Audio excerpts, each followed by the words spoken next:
कृपानंद स्वामी नमो नमः। बाबा स्वामी नमो नमः।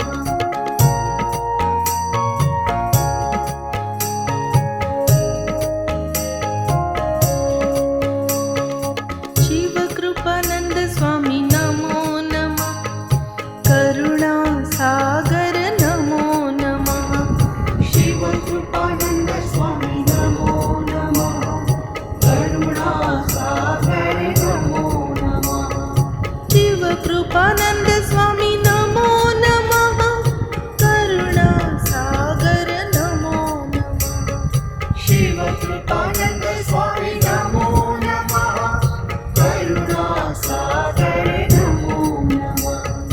शिव कृपानंद स्वामी नमो नमः। करुणा सागर नमो नमः। शिव कृपानंद स्वामी नमो नमः। करुणा सागर नमो नमः।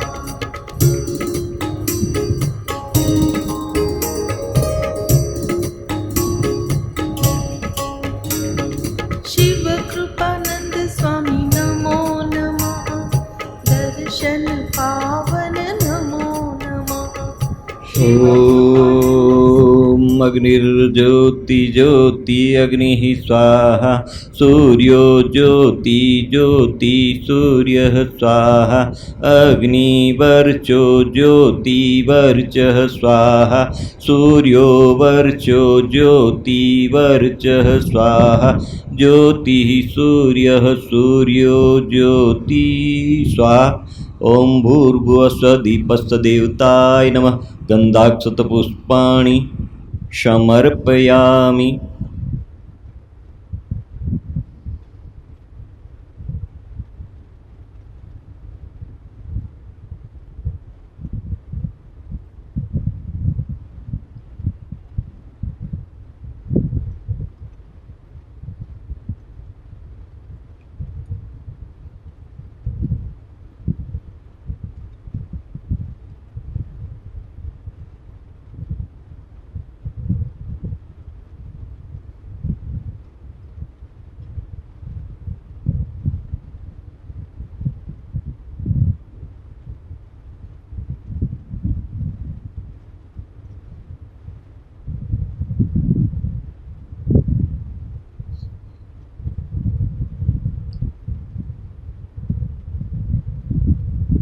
ततो नमस्कारं करोमि।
गुरु सत्ता का आवाहन करेंगी।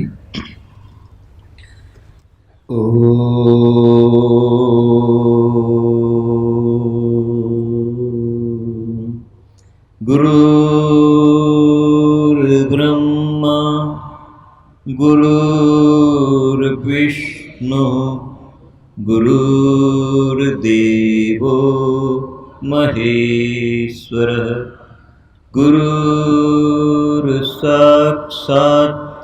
परब्रह्म तस्मै श्री गुरवे नमः तस्मै श्री गुरवे नमः तस्मै श्री गुरवे नमः. On everybody's behalf, I request and pray to Guru Satta, please shower your blessings on us, Gurudev.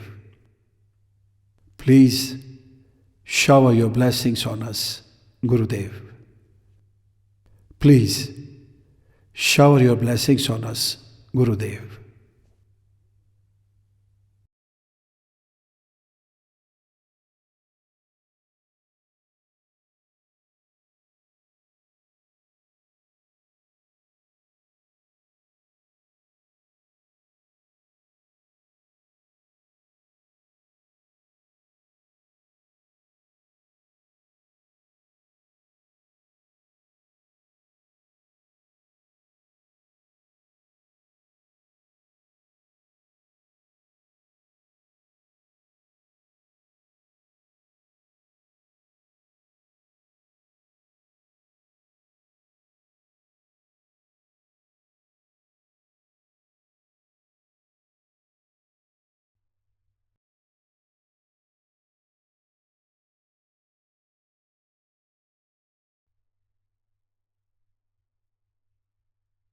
I welcome all Sai devotees present here.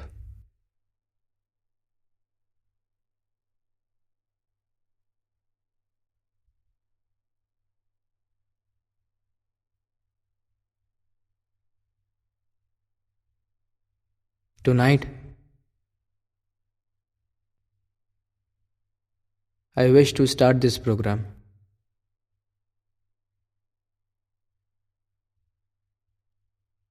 with an enlightening incident about life of Holy Sai Baba of Shirdi.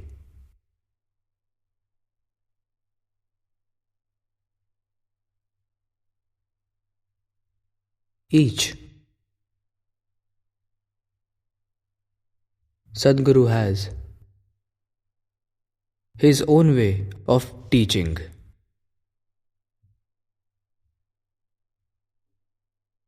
Even Sai Baba had his own way.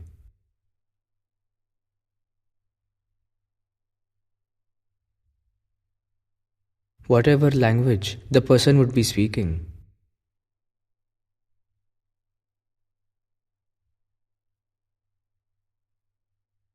he used to teach that person in the same language. Whichever strata the person belonged to,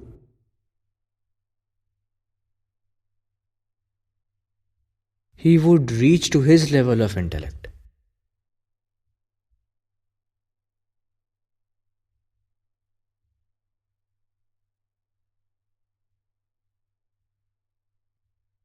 Because one cannot understand the teaching until you go to his level of understanding and teaching him.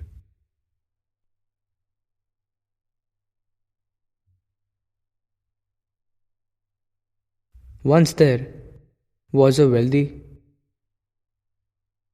Sai devotee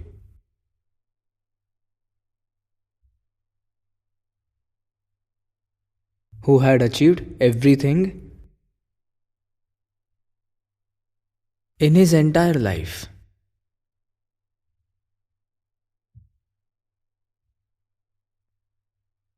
There was literally nothing which he lacked.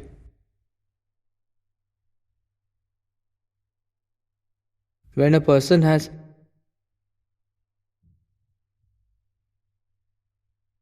achieved everything in life,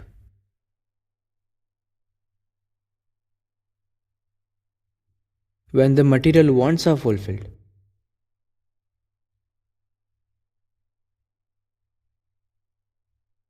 when desire for material needs is quenched, The thirst for spiritual attainment takes place, wish for inner progress arises on its own.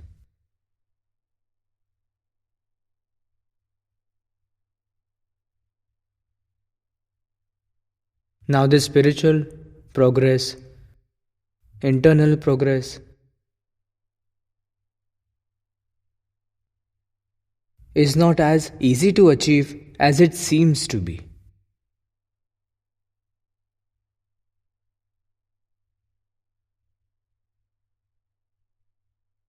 This fellow had crossed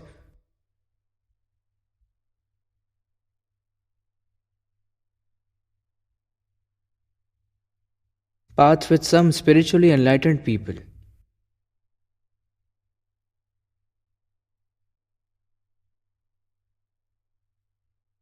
Seeing their enlightenment, the pure satisfaction they had, the inner peace they have achieved,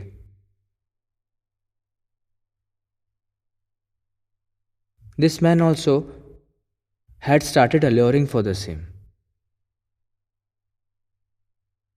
He started greeting. He allured that he also should attain this divine knowledge. He should also have the self-realization and also self-experience. He should also attain the self-happiness like these people.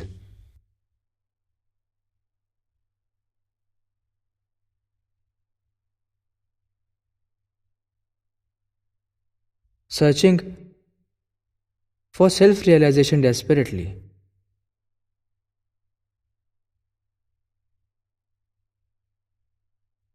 This wealthy person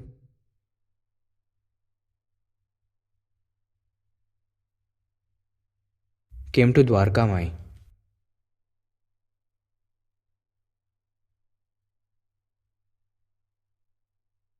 As usual,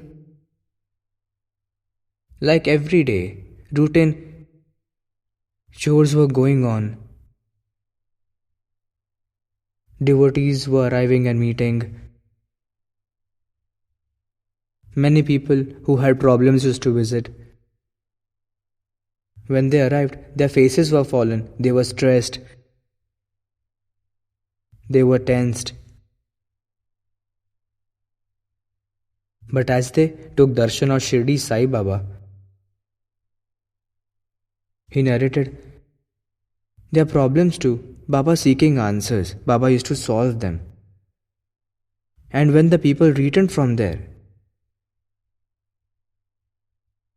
their faces used to shine with satisfaction, beaming with certain satisfaction. And their hearts filled with assurance that I have told my problem to Baba and that he is going to take care of it. That my problem is going to get solved. They seemed certain of it. People were returning with assurance. Problems were not that big. Problems were not complex. Problems were not difficult. They were common man's common problems. Someone was worried for his daughter's marriage. Someone's son was unable to get a job. Someone was unable to get water from his ground.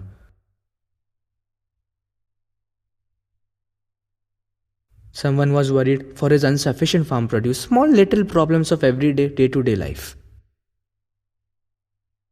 People used to come with the smallest of problems and used to return with satisfaction and assurance.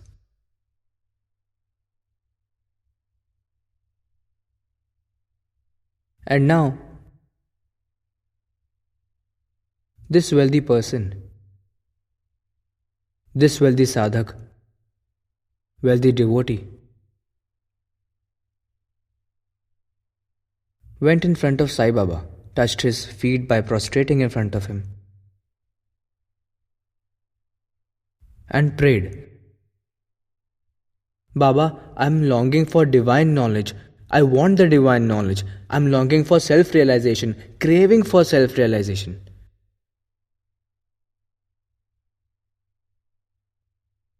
Baba answered, "Oh yes, I will give it now. I can give that to you as earliest as you want." He said, "Baba, I have come a long way. I have travelled for a long time to be here. I have spent lots of money to come here. If you bestow divine knowledge on me, if you give self-realization, my purpose of this travel will unfold."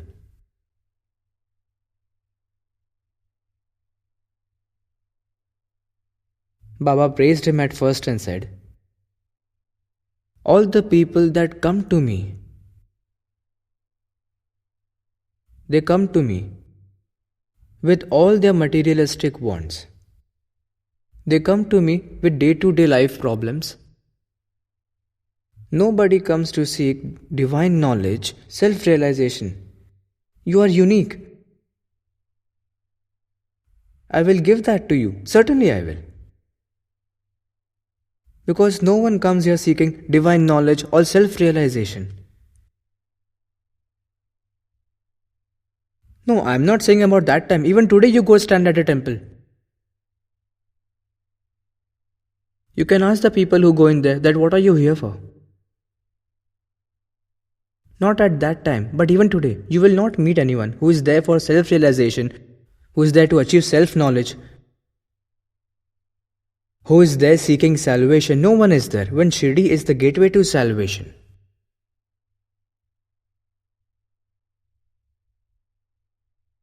But no one is there seeking this, neither at that time, not even today anyone is coming. But one came that time, this person came there seeking.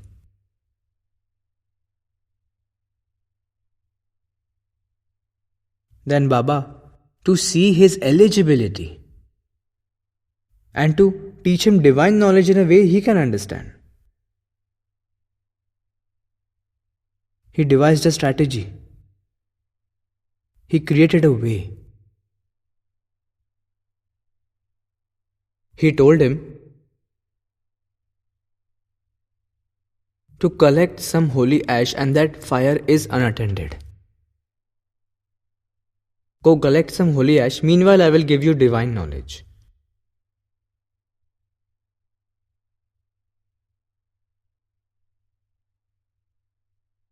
He started collecting little holy ash from there. And here, Baba called up a kid there and said, Go to the lender's shop and take 5 rupees from him.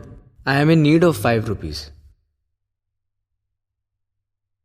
The lad went running to the shop. He reached there at lender's shop, but when he reached there, the lender's shop was closed. He came back and told Baba, Baba, the lender's shop is closed. Alright, go to oil merchant shop. He went to oil merchant shop. The oil merchant also wasn't there. After that, here's what you do. Go to grocery shop. In this way, Baba kept the boy going over and over to various places to ask for 5 rupees.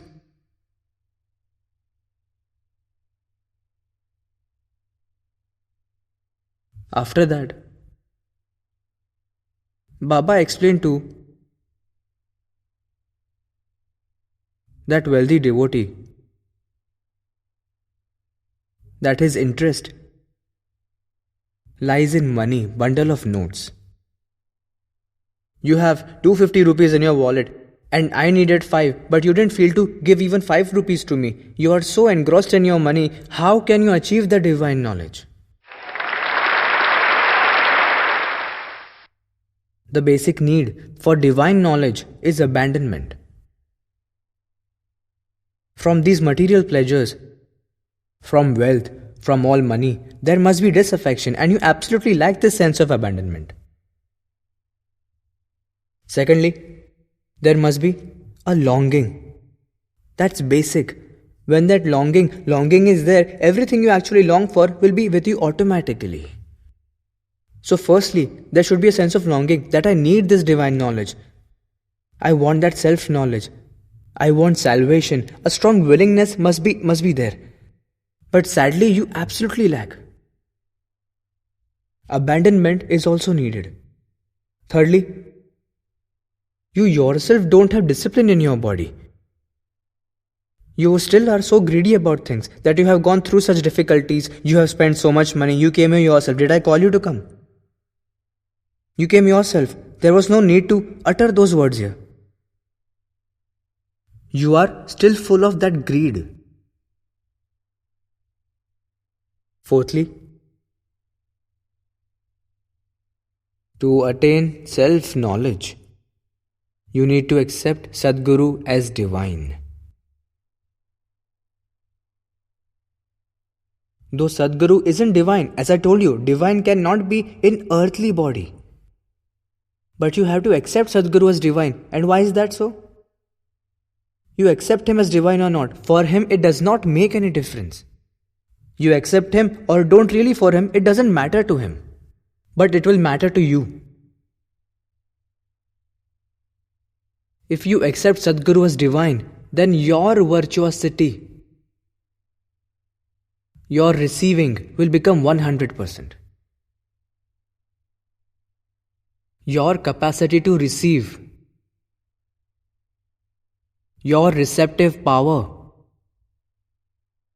will be at 100%, and you can absorb all the love he showers. Accepting Guru as divine is just an event. But what do you exactly mean by that? That you put all your virtuosity and concentration to its fullest towards him. That there's concentration at its peak level. You absorb it with full concentration, with full surrendering, with purest of intention.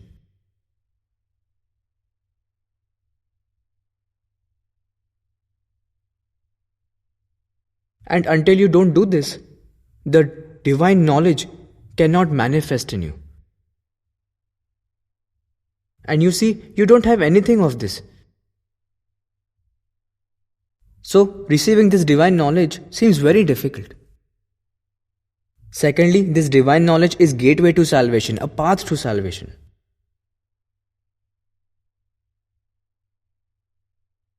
And you see, you are far away from it. Additionally, there have been many different and vague ideas regarding salvation. Many people don't ask for salvation. They think for that I'll have to die. Or it's said that when someone died, he attained salvation. Is salvation this simple that anyone can achieve on dying?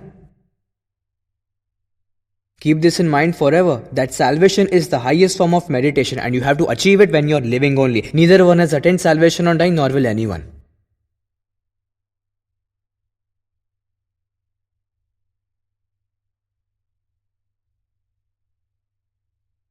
And I'm telling this from experience. Shiv Baba bestowed salvation upon me 40 years ago and I'm still alive.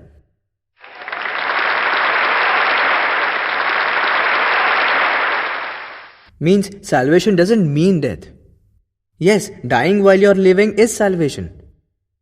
So simple of a definition. Dying while being alive is salvation. Means you have put away all your worldly senses and you die. That's salvation.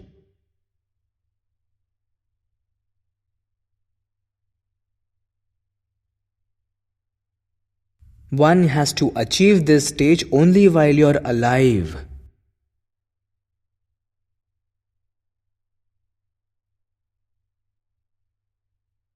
You will see, when you achieve this stage, your solar plexus would be bloomed fully. There will not be any desire for yourself. You will be content.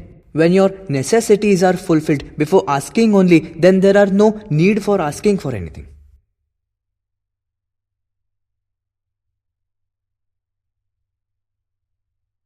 When you yourself are connected to that universal energy, she will fulfill all your needs herself and you don't have to even ask for anything. A complete content life.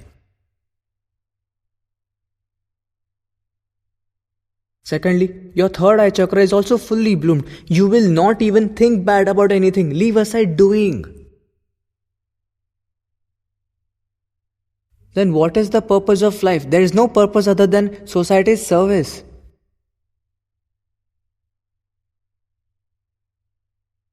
On attaining salvation, your whole life will be surrendered for the public good. What to do for welfare of others, how to make everyone peaceful, how to make others happy. how to make others satisfied, a pure intention will arise inside you that whatever good I have got, I should spend it for others, always for 24 hours.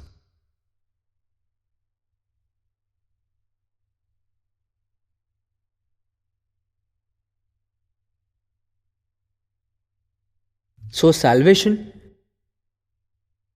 is that stage of complete satisfaction which is to be reached in our lifetimes and lifetimes only.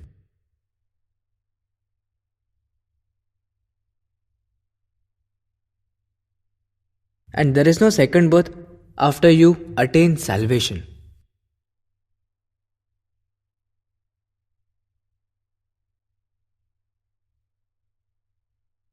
Let me elaborate this in detail. See, you have taken this birth to endure the karmas of your last life. Alright? But when you have taken birth to endure the past life karmas, you endure those karmas, and while doing that, you give birth to new karmas. And when you have created these new karmas, to endure those, you have to take another birth. And in this karmic circle, you keep rotating, and rotating. This karmic principle thinks about karma. I have been asked numerous questions in Japan. When I had gone to Japan, I'm going to explain you in the same way. Now let's assume you have taken birth here and you have to spend your entire whole lifetime and you have to reach here. Then the people say, when you are destined to endure karmas, then why to meditate? Why to meditate at all? Whatever is meant to happen will happen only. I said, of course it will.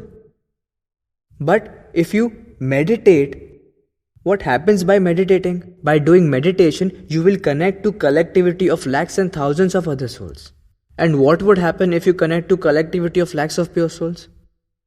What will happen is, you will not even realize when your bad phase has passed, has gone. Let me explain it to you. See, suppose there is a glass full of water and you put a spoon of black ink into it. That just a spoonful of black ink will turn the whole glass full of water black. But if you put that same spoonful black ink into the river Ganga at Haridwar, you will not even see where it goes. Does that mean that the black ink turns white in river Ganga? No, it remains as black ink only, but it becomes negligible. In the same way, by saying me only, you become that glass of water.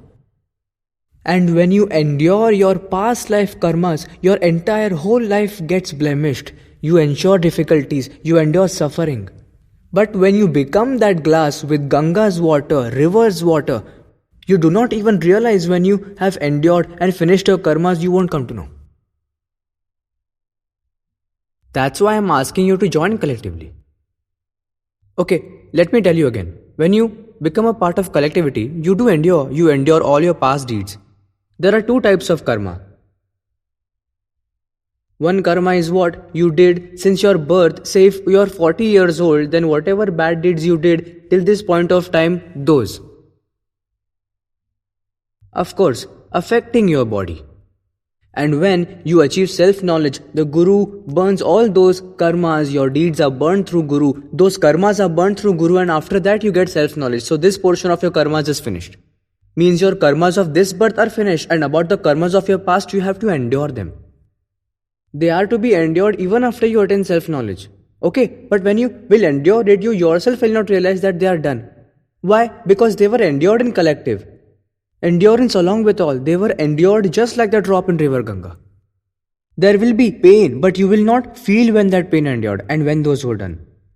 Then after that wandering, you will arrive at this one place, this one stage where you will be done with enduring, and all karmic baggage of this birth will end finally. Karmas from past life are done enduring, and now you are not creating any bad karmas because your aura is so evolved, have become so strong, have become so powerful that there are no bad thoughts, let alone all bad deeds.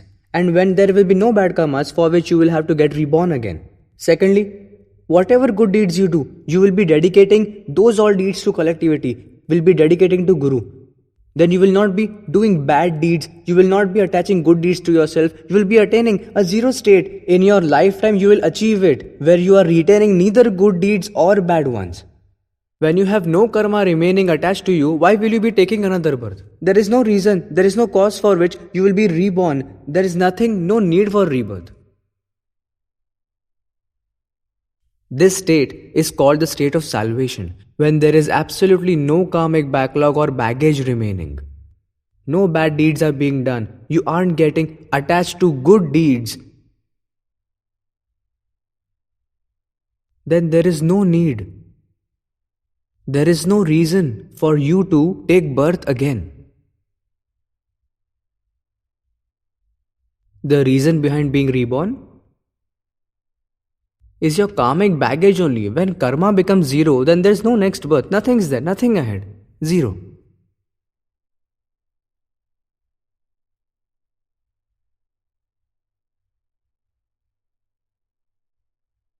Now the question arises,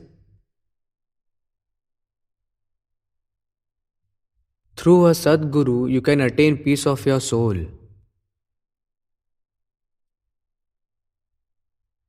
Through a Sadguru, you attain self-realization. And after achieving self-realization, there is our progress, there is our development ahead. Then what is the role of a Guru? Let's understand a little here. Sadguru is not everything. The role of Guru is just momentary, just for time being, just at the start. Then everyone has to pan their own paths. Let me give you an example here.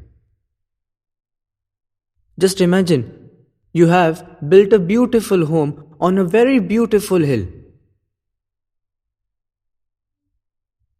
It's equipped with all the electrical appliances. Fridge, television, tape recorder, everything's there. All the electrical instruments are there. But you have no electricity connection there. When there is no electricity, all these instruments are useless. Then suddenly you see that there's a powerhouse very next to your home. There are a powerhouse in the front, but there is no connection from the powerhouse. And when the night falls, you see that at just 2 kilometers there's a hut. There is a light there in the hut, lights on there, and you have darkness at your home. There is a hut, and yours a bungalow, and you are very near, and it's far away. But there is darkness here, and there is light there. Why? The hut has the connection with the powerhouse, and your bungalow has not. And seeing that hut, you tend to get inspired in your life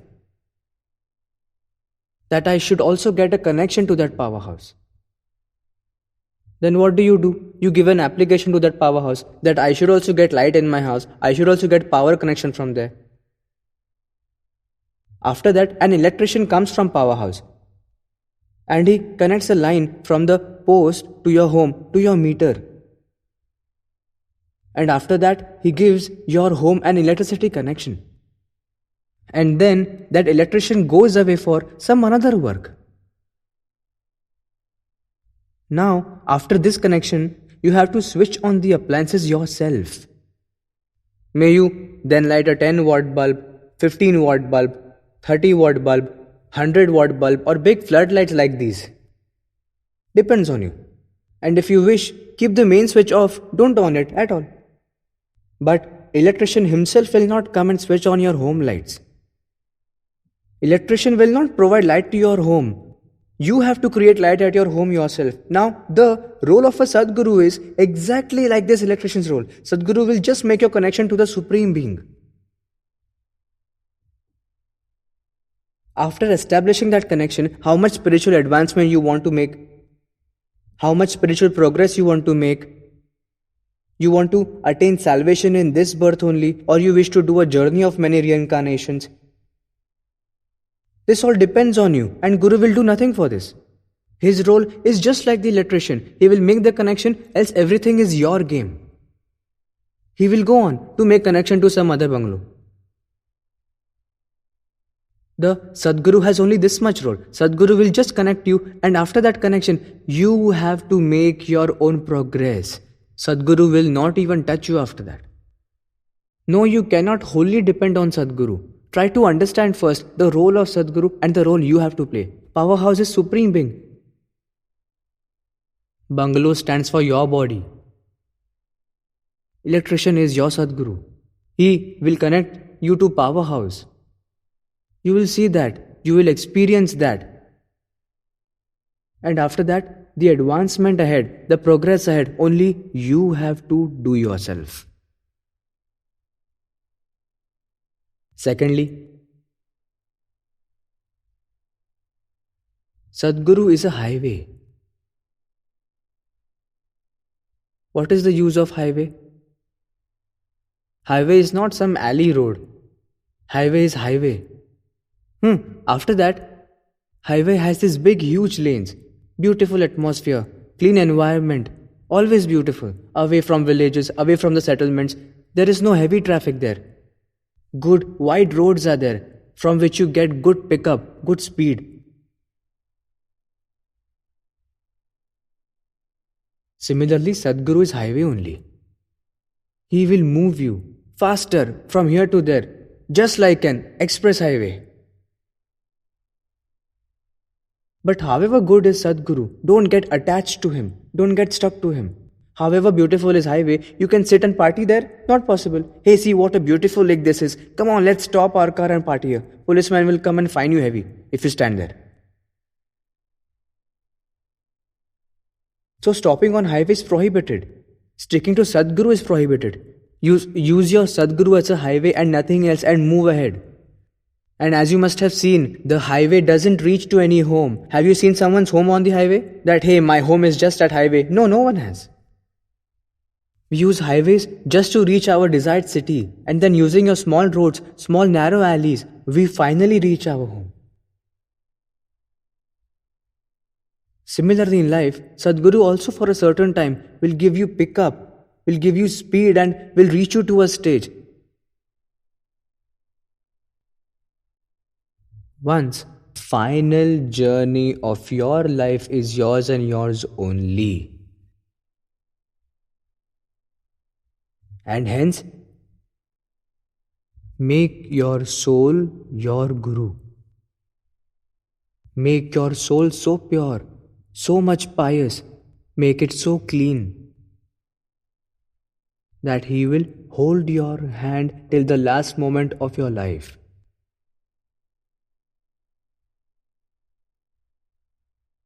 Make use of Sadguru just like you use highway.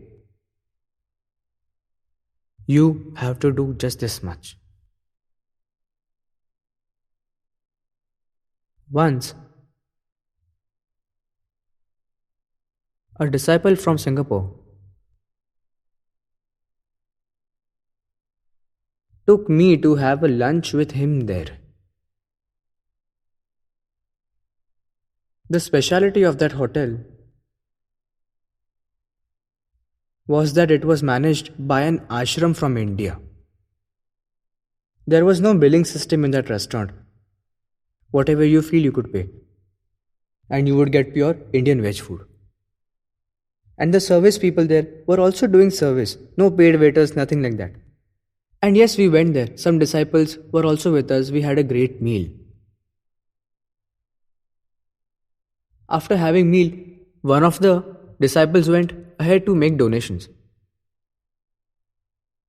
to make contribution. The system there was that you have food and pay whatever you feel. Nothing compulsory like this much you have to pay and all and all.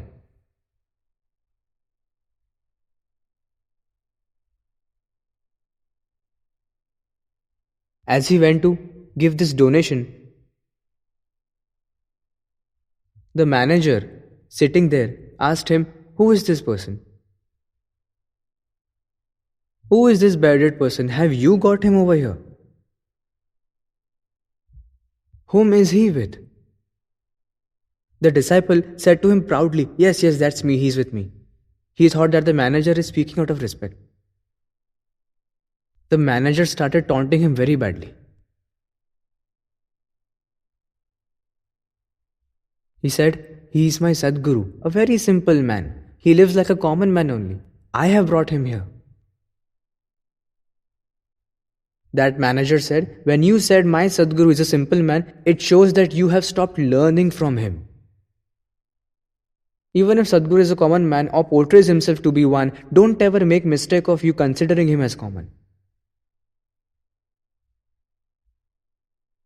Because you will lose your virtuosity, you will be finished, you will be destroyed. Because your Guru is alive, you may not have value. My Guru is not in this world today. I know what a Guru means. Because his Guru had passed away. Consider yourself blessed that you have got to live a life with your Guru when he is alive.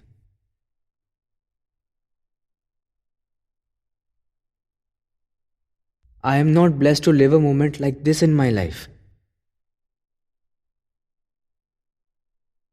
He only wanted to say, don't make a mistake of considering your Guru as a common man.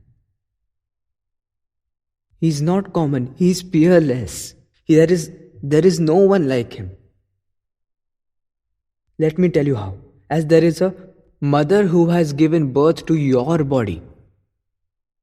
Are there like 10 mothers? No. There is just one mother who is a birth giver. Of course, respect each woman, respect any woman, but there is no comparisons with mother at all. Because mother is mother, all others are women, respectable. But mother is only one, there is only one mother, there aren't two mothers. Similarly, as there is only one mother who gives birth, there is only one who gives birth to your soul, and that is Sadguru in this world. There are no twos.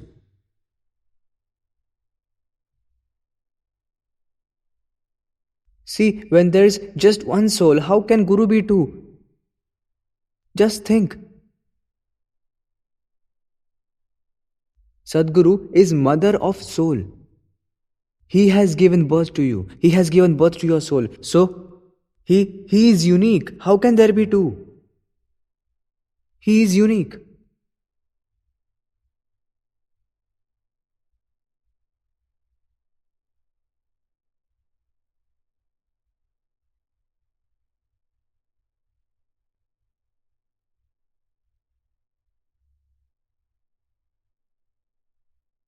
Until you realize his importance. Getting self-realization is futile.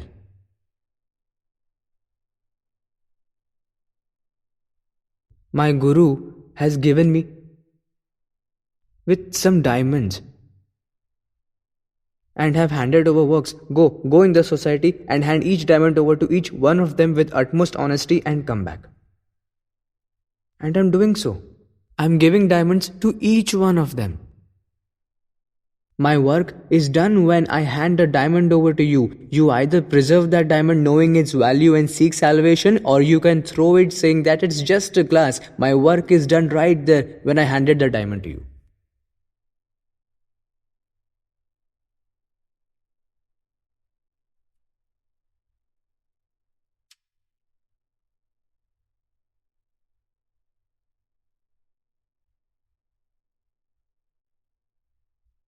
Please think.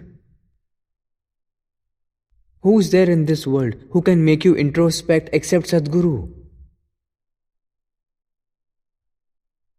Just think. Don't just hear me out. Don't put blind faith on me.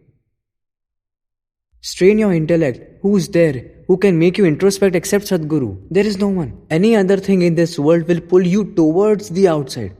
Knowledge about outside world gives information about outside world. There's just the one who can make you meet with your inner self. Now how to find the one?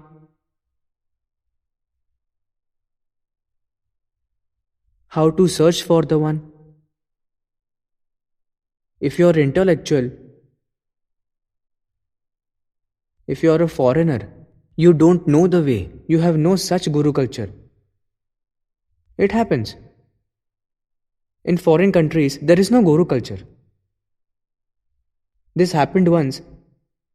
There was a professor from Greece and he took a 3-day workshop at Theosophical Society. In those 3-day workshop, he used to ask lots of questions to me, and when there was one-to-one dialogues, he literally came crying to me. He touched my feet and said, Baba, why is it I'm not being able to accept you as my Guru? What's the reason? I said, it's not your shortcoming. You have no Guru culture there. Here even our God, Shri Ram, even he has his Guru. Shri Krishna, who's also our God, even he has a Guru. Here we have deep-rooted Guru culture. You haven't got it all. It's not your shortcoming. Your culture itself lacks it. Your environment lacks it. So if you are in a foreign country, listening from a foreign country, then take help of your aura. Your aura is there for you. Today, there are so advanced machinery, sophisticated cameras. You can see your aura, you can examine your aura, you can see your aura and find your Guru. You inspect your aura, go on inspecting, you will feel that inside you at that moment, that this is the one who can make me introspective. This is the one I was looking for, I was searching for. This is the way, this path. For intellectuals, there's your aura. That's there for you. And for those who are worshippers, the Indian people, for them, here is Shirdi. Not only here, I'm saying worldwide. The path to meet a living Guru goes via late Guru's shrine.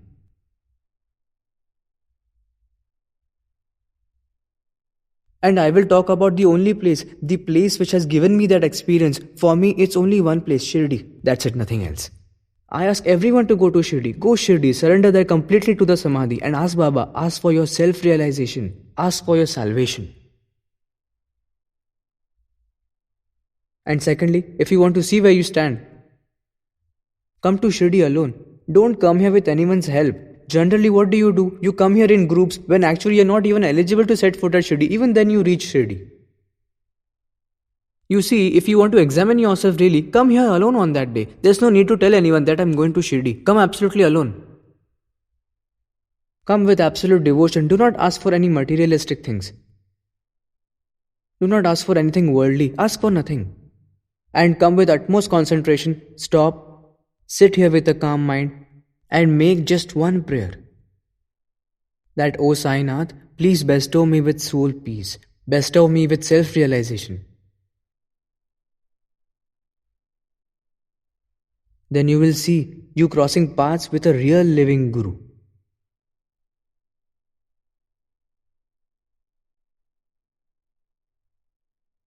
Why would this happen?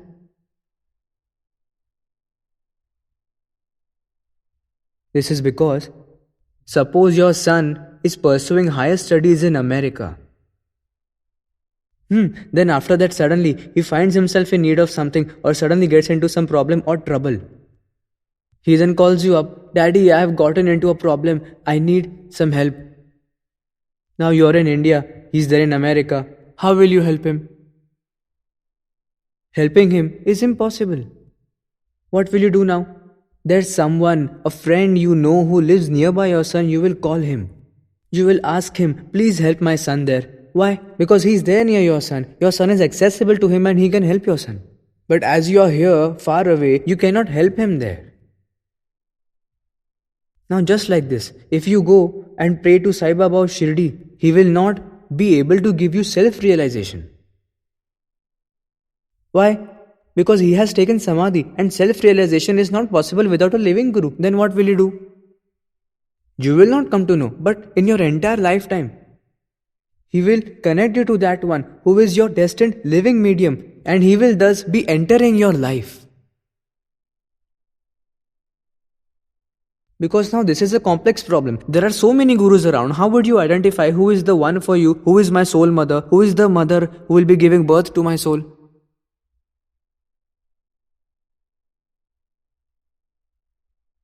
I have shown you two paths, two ways. If you're an intellectual, take help of your aura. And if you are devotional, take help at Shirdi. That's why I have said, Shirdi is the gateway to salvation. The need is, you go there and ask for.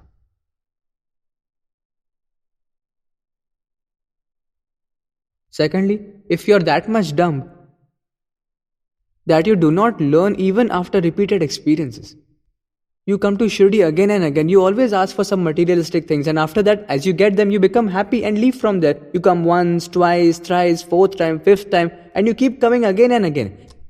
But you do not ask for that one thing after getting which you don't need to demand for anything else, and that is called salvation. When you achieve that state, you will not have to ask for anything. You will get what you need before you ask for.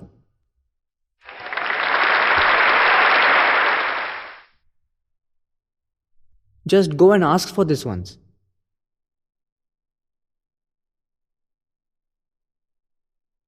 My friends, that Supreme Being is nowhere outside. He's there inside. He's just inside you only. The need now is to just get introspective.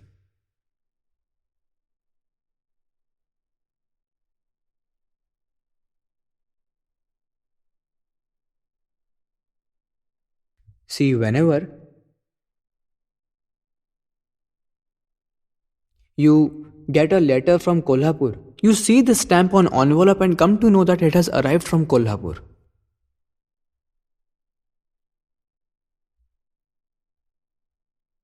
When you get letter from Mumbai, you know from stamp on envelope that letter has been sent from Mumbai.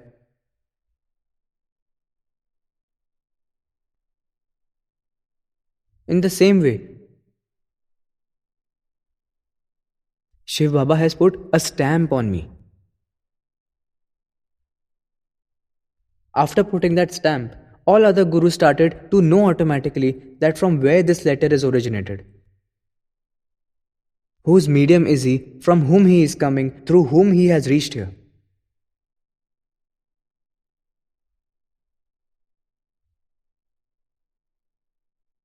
Once a guru had also arrived at my home. And when he was at my home, he said to my wife, "He is not here for your married life. His home is this whole universe. Give up on him for me."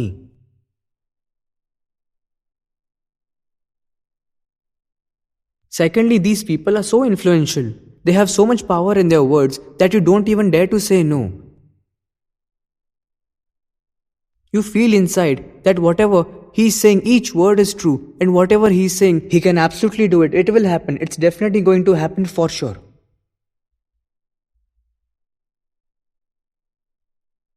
Then I got ready to go with him. And my wife to let me go happily, but on one condition.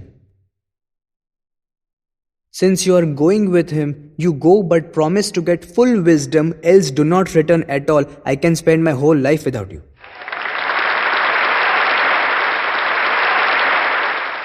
Means road to home was cut off.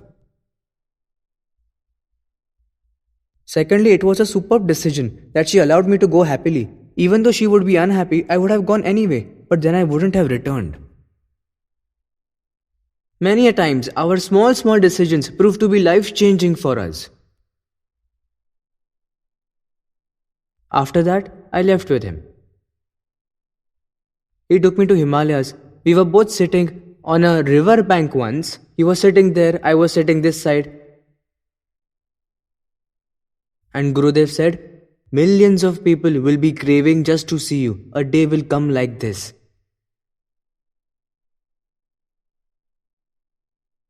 I made fun of him. I said, "There's not even a stray dog here." He said, "You laugh, but there will be a day, and whenever that day comes, I will not be in your life that time." And stupid me, I couldn't understand him. Take it from me, Guru talks at the upper level of disciples' intellect. Disciple grasps at his own level. There is a gap of a lifetime between their levels.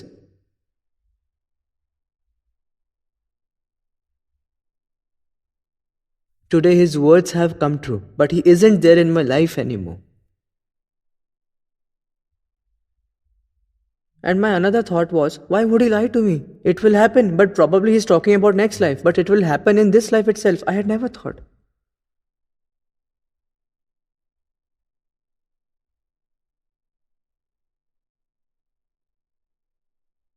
After that, he showered on me everything that he had.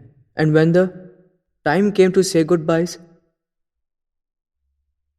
As I bowed down to touch his feet, he held me. He held me midway and said, "I'm not worth even a nail of you. I'm not worth it. Why are you touching my feet?" My tears started flowing because he wasn't allowing me to touch his feet. And then he sent me to another guru. He used to make me stand through the nights in the water, this much deep in the river. In this way, he made my solar plexus bloom. That time I came to know the real meaning of the word patience. I have taught meditation to millions, have made millions of people experience that, realize that, whether they do it or don't do it. I don't get discouraged by it. I'm doing my work. This is my field. I'm working in my field. They work in their field. Some practice meditation, some don't. I keep tolerating everything calmly. This patience, which is called dheer in Marathi language.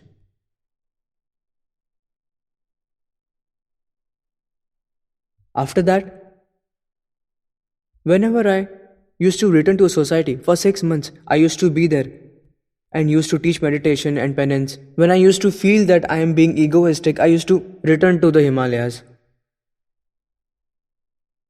This went on for many years. The gurus I stayed with were Jain monks. How to keep that ego of yours in check.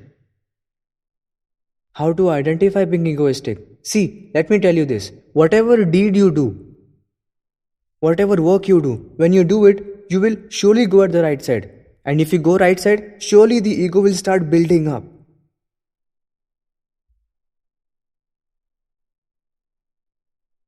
It's a major part of your body. So with the Jain monks with whom I stayed, what did I learn? How to control your ego. Now, ego used to build up. It surely did. But it used to be limited to my body. Due to this ego, my body used to be painful. My body heat used to rise. My body felt like burning. But I never let it capture my conscience. My conscience never got blemished. This is what my guru taught me. So, when such things happen, then I would go for meditation, would go for solitude, would go back again to the Himalayas. So for years, 6 months meditation, 6 months practice like this used to go on.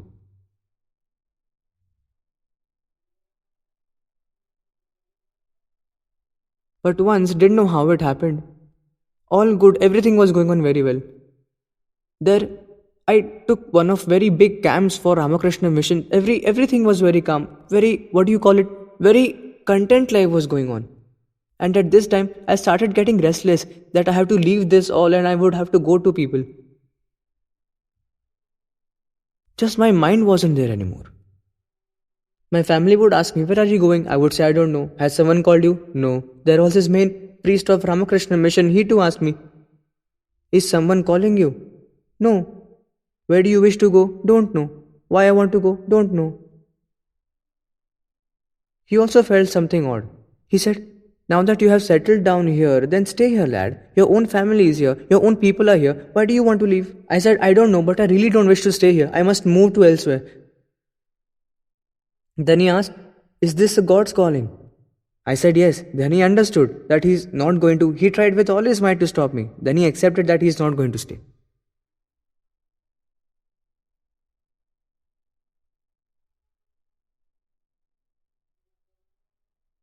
I came to Nagpur from there.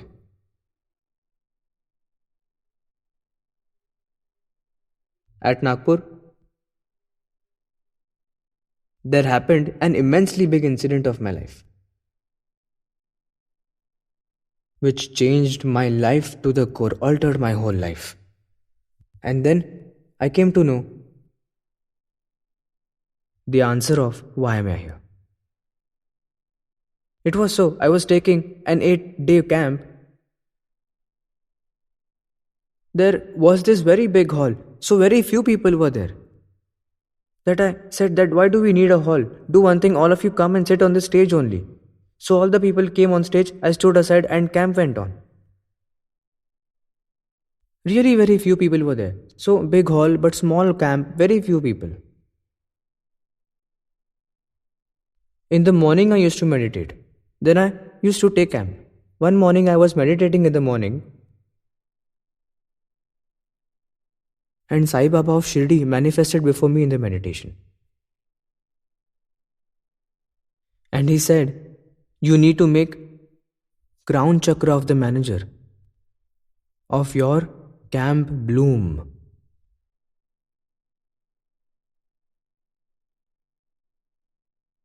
Of course, after that, in meditation, I contacted my gurus.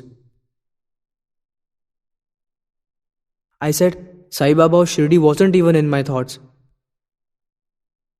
I'm not connected to him. I don't know about him. Why he manifested in my meditation?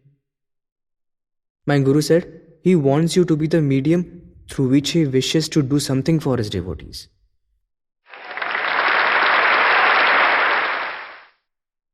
Then what? The time was decided for 5 in the morning the next day. We went to that manager's home. One of the disciples was with me. And as I asked him to sit for meditation and start, then suddenly it was a camphor catching fire fast and rapidly gets ablaze. In the same way, I started to put my palm over his chakras one by one, slowly, his chakras started blooming. As I touched his veins, the veins started opening slowly, and suddenly I put my hand over his head. And as I put my hand over his head, he went into deep meditation. It was like for 5 hours he was into meditation. It was almost 10 o'clock. Then I grabbed his shoulders and shook him. I said, wake up, manager. You have to go to office or not? He opened his eyes with great difficulty and said, Swamiji, leave aside office, leave everything. My eyes aren't opening only. Suddenly, he touched my feet and said, I got my Sai Baba of Shirdi in you. I explained to him that I'm not Sai Baba of Shirdi. Just he ordered me to do something and I'm just obeying his orders. I'm just acting like a postman. It's a mailman's work I'm doing. I'm obeying what he told me to do and nothing else. Then after, this camp of mine got over. At the 8th day, while concluding, I said, I do not take anything from anyone. I do this work because I like to do it, just because I love to do. I came here with my own money, will leave with my own money. I do not take anything. Saying this, I didn't take anything, no teaching fees, I took nothing from them. And after that, the camp was over. Secondly, I thought he was a devotee of Sai Baba of Shirdi, and so he must have had that connection with him. The next day after, I was meditating in the morning at my home only. And surprisingly, Sai Baba again appeared and he said, what you said yesterday, that I come with my own money, I go back with my own money, I don't take anything from anybody, means you still have kept a door open for your ego. It's an universal task. And even today you are saying, I'm doing. It's totally wrong. There is a door still open for greed. It's an universal task. And to do this universal work, let other people also take joy of it. If I give you money through someone, accept that money and put it to good use. Expand this task. This task is universal. It's not a one man's job. But I didn't agree to that because I really hadn't taken anything from anyone in my life. Yeah, I said. He said, if you sit for a meal, if there's just whole bread, you eat that with love. If there are sweets, you eat that with love. You eat that considering God's blessings. Similarly, if anyone gives you 1 rupee, accept it and use it for this work. If someone gives you 1 lakh rupees, accept it too. Expand this work. Expansion of this work is very important. I said yes. But I didn't agree inside. I didn't agree means I never had habit of taking any money. After that I came to Mumbai. Took a camp in Mumbai. Some people had given 800 rupees that time. After that, taking those 800 rupees, I came to Shirdi for the first time. Coming to Shirdi, I put that money into donation box, offering you what's yours. You said take, I took, now take this, giving you back.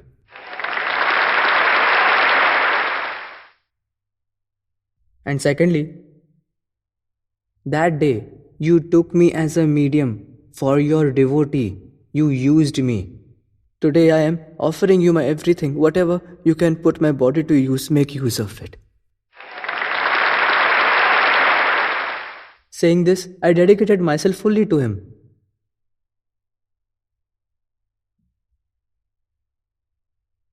After that, there was a program in Gita Bhavan in Mumbai. Whatever money I got, I gave it to Gita Bhavan only.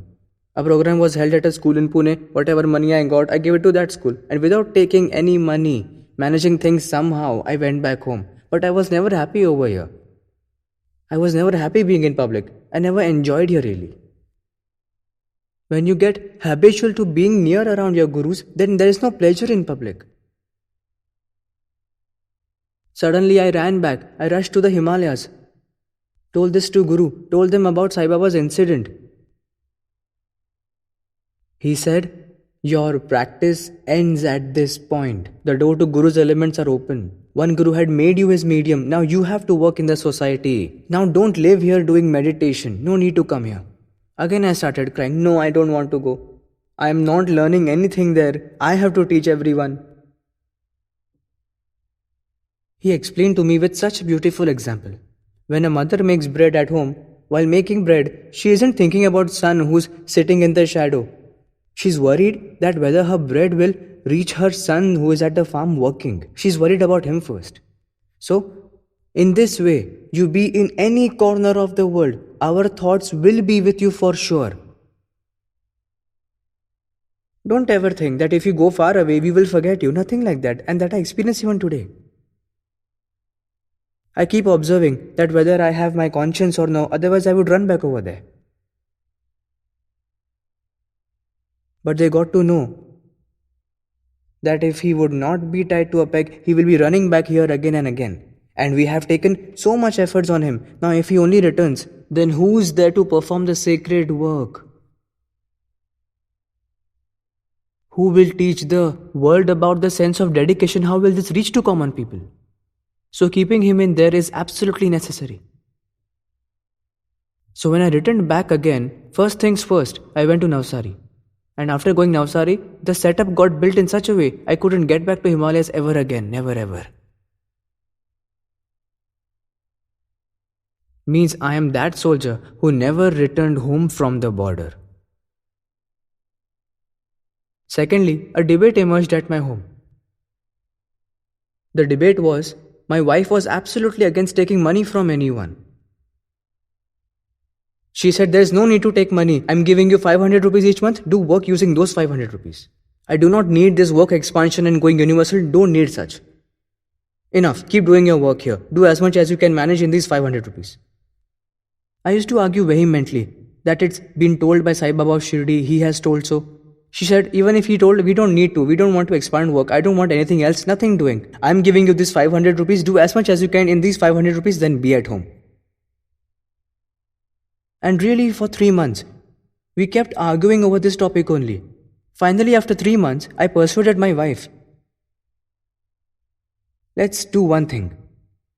Let's try and find a middle ground. Let's find a way. For 3 months, let's take money from people. We won't demand. But if someone donates voluntarily, we will take and put them in our work. If work gets expanded, let us say that Sai Baba is right. And if it doesn't happen, then we will stop. Then you give me 500 rupees, I will work with it. My wife expressed her worries that if you take money from people, that whatever you have learned for years will be destroyed. Your penance for these long years will be useless. I am worried about that and not about the money. I said, let's just experiment for 3 months. And those 3 months completely changed my life. In those 3 months, our trust in Mumbai got set up. Totally an upper graph started. 3 months changed my life upside down. I have narrated this experience to my sister also.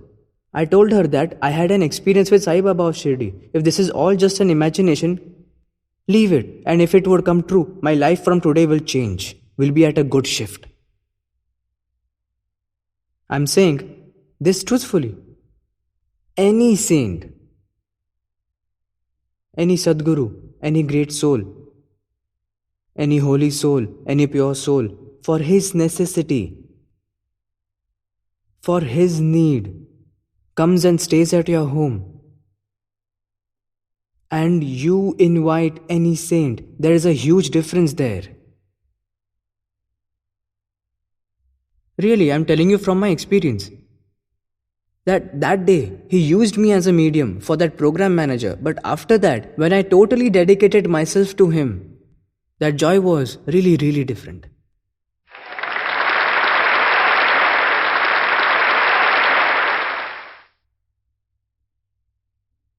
And after that, slowly, development came in shape.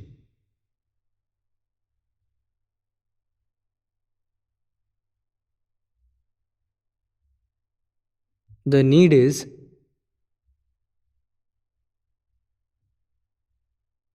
grasping the importance of self-realization.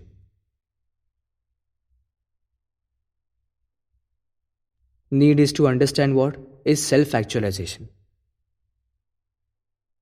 With self-actualization, the journey of introspection starts.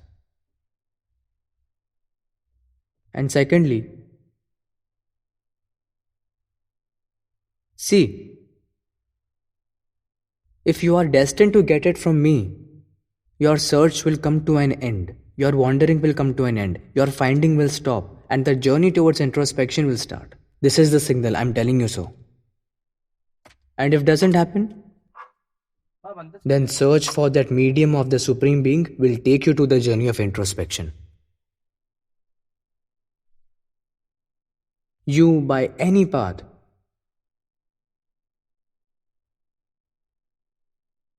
by taking any way, should reach the salvation in this very lifetime. This is my purest intention.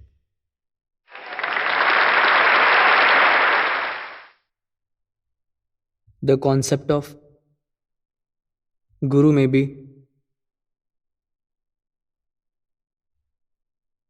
different in faces. The concept may vary in physical appearance.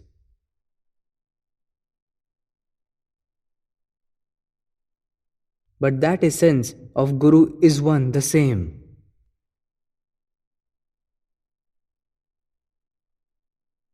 It's not like that I'm telling you this thing the first time. Sai Baba of Shirdi has also explained this to his devotees in his lifetime. There is a story from his lifetime. And also with today's teachings of Sai.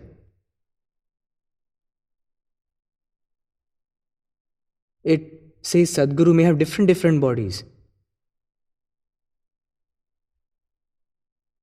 But the essence of Guru's elements is one. Guru's elements are one. Such an incident happened during his lifetime. From Mumbai, a certain Pitaleji came to visit him. He went to Dwarka Mai, and when he touched his feet, Sai Baba took out 3 rupees and gave them to him. And after giving those 3 rupees, he even said, I have given you 2 rupees at your home before, now I am giving you 3 more, keep them safe. He didn't understand which 2 rupees and 3 rupees is talking about, he understood nothing. But he took them. Then he went back home. Going home, he told this to mother. Mother, I had gone to Shirdi and Sai Baba gave me 3 rupees and he said that he had already given me 2 rupees. He gave me 2 rupees at home. He said keep them safe and now keep these safe too. His mother told him, your father had gone to visit Akkalkot Swami Samarth That time he had given your father 2 rupees. Now he has given you 3. And now he's adding those 2 with these 3 rupees. That means they are same, not different. This is his message. He is conveying through this medium.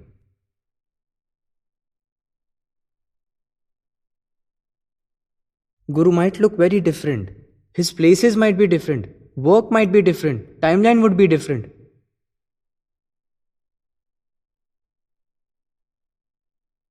But the essence is one.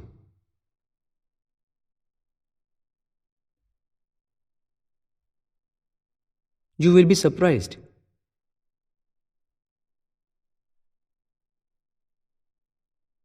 What was the reason that Sai Baba's blessed me? Why I got them? I don't do things like a typical Sai devotee. I don't do Sai's puja, don't sing his hymns, nor I read his books, and I didn't know about him.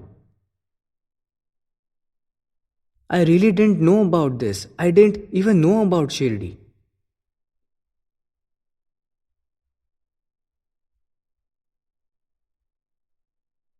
Then how did the connection got established?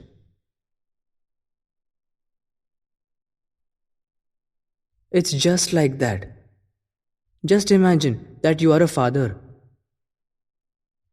and you have 2 sons. One son tends to be flattery towards you. Father, how smart you are looking these days. Father, how handsome you are. Father, you look great in these clothes. In such a way, he's all praises, but doesn't listen to you at all. And that second son, who doesn't flatter or doesn't even talk much, but he listens to you everything completely. Whatever you tell him, he does whatever you tell him. Now you tell me, what kind of son will be your favorite? The one who does flattery all the time, or the one who listens to you? I used to be his worker. His and mine connection has been established through work. Let me give you another example.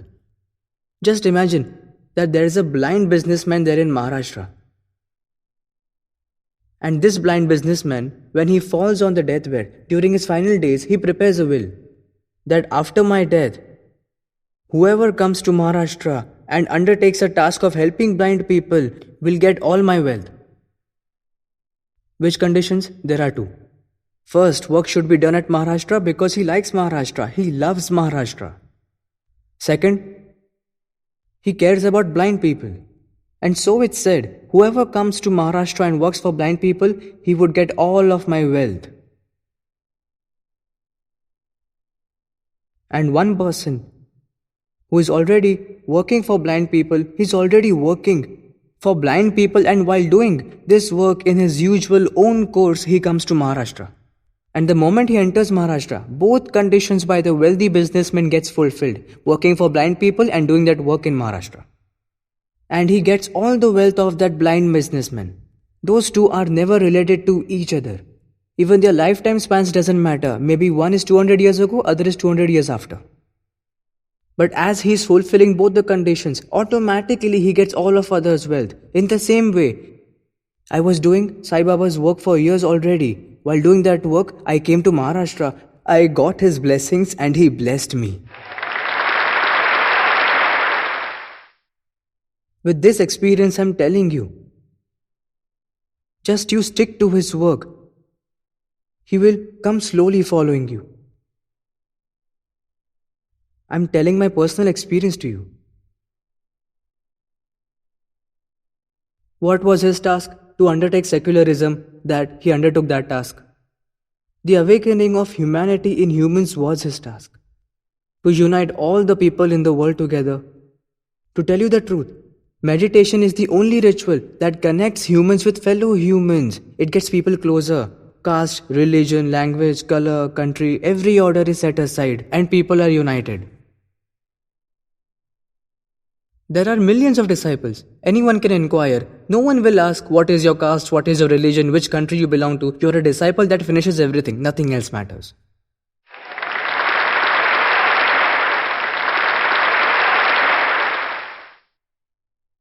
So me and Sai Baba are related just by work. The work he was doing, I do same, but I didn't have knowledge about his work. I didn't even know him. Nothing. I was doing my own work. And while doing his work for so long, let me tell you another thing. A fanatic from any religion can never attain salvation. Why is it he can't? His throat chakra is stuck, right? He believes in just one manifestation of divine power. He negates everything else. You see, you meditate and go to that stage first. As you go beyond throat chakra, Sai Baba's blessings will automatically come to you. Secondly, lots of people do flattery to him. Understand his work, right? Start doing his work. And it's done now. You prayed him number of times, asked for all your longings for life, all done now. For once, finish it off somewhere. Your lifespan will get over, but your wants won't be fulfilled.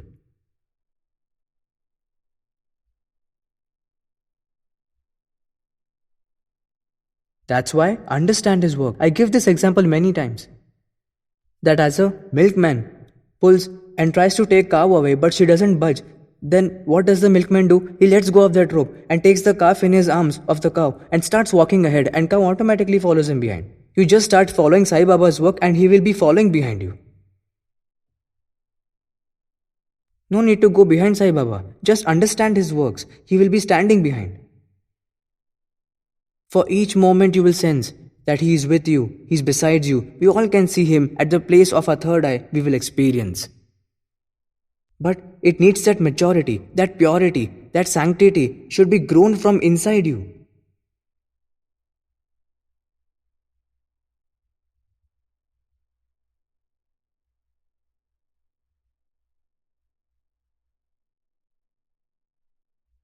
Today I was going to explain solar plexus.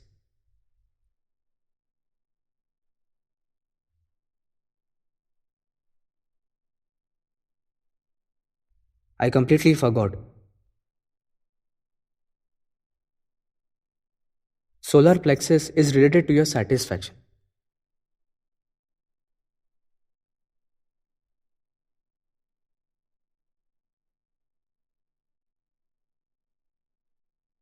To your contentment, to your fulfillingness.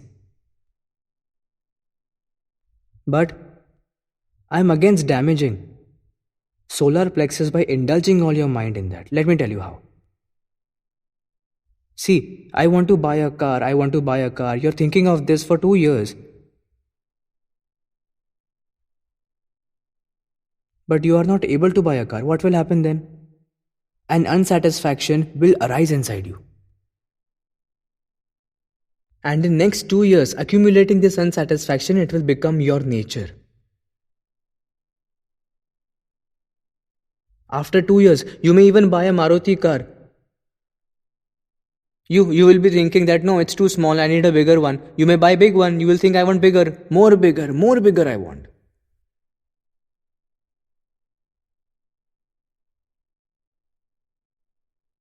So whatever you want to buy and forget it all.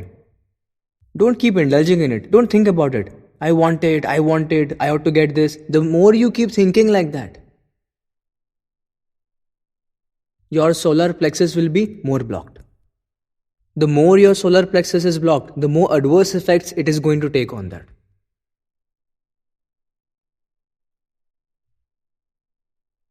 Solar plexus is closely related to relations between husband and wife. A lot of wives keep complaining me about their husbands. My husband is like this, he's like that. I tell all those wives, leave them aside. You do your meditation. The more you meditate, he will automatically change. Or people complain about their wives. I tell them, don't pay attention to that. If you force improvement, there are chances you will deteriorate. Do not even try to improve your partner. If you try, then you will get deteriorated. The simplest way is, you meditate. Keep meditating. Husband and wife's relations are like the YouTube. Do you remember the YouTube in science lab?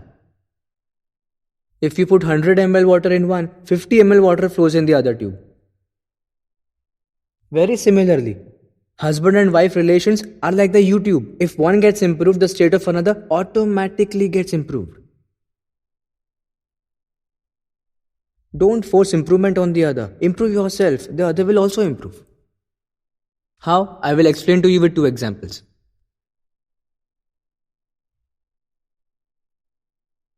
There was a tailor. I used to get my clothes stitched particularly at his shop. I'm talking about that time. Now people give me clothes and whatever they give me, I wear it. Not now, I'm talking about that time. Nowadays, it's nothing like that. Whatever people give me, I wear that. There I used to go to that shop and his wife would be also there. I used to tell her, hi, how are you and all. And after that, one day she came to the center and she started crying. I asked what happened. She said, I said your husband is such a good person. He seems like a gentleman to me. She said, Swamiji, he's a gentleman in the day and evil at night. I said, what happened? He seems like a good man. She said, he comes home drunk each night and creates havoc at home. Creates menace everywhere. He breaks things. He even beats me up. What should I do? I'm in real problem. I told her, do one thing. Start meditating regularly. Start meditations consistently. Your problems will get resolved. She said, if I do meditation, how come he will quit drinking? I said, yes, definitely. I can give you in writing on stamp paper.